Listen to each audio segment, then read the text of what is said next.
Amidst the steaming haze of a long dormant summer, nestled deep within the confines of a colonial plantation, life moved rhythmically under the incessant hum of cicadas. It was a world draped in the eerie silence of oppression, where whispers were quelled by fear and tradition stood as tall as the ancient trees lining the estate. The plantation was ruled by the stern hand of Mr. Cartwright, a man whose gaze alone could silence rebellion and whose lineage had laid down the laws governing this land for generations. His wife, Eleanor, with her fragile smile and wandering eyes, had long succumbed to a life of muted obedience and resigned despair. Yet beneath the well-polished surface, the plantation soil bore secrets.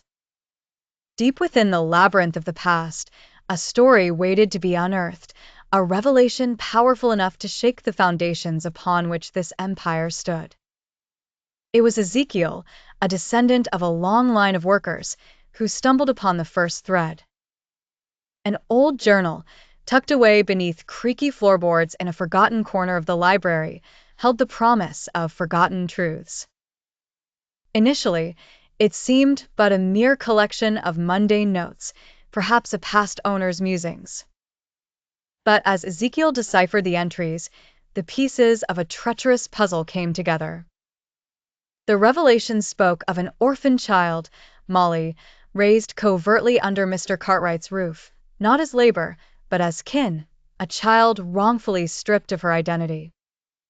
The journal hinted at hidden connections between the Cartwrights and the laborers, a tangled web of bloodlines obscured by societal dictates. Word of Ezekiel's findings spread surreptitiously. Elders gathered in hushed circles, debating the implications.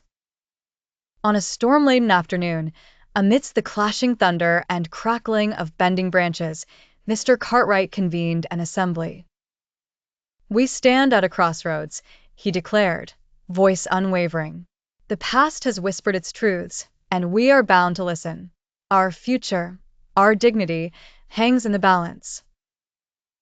As the rain washed the fields clean, a renewed soil promised a fresh beginning. The plantation, once an emblem of silence and suffering, was now poised on the edge of transformation.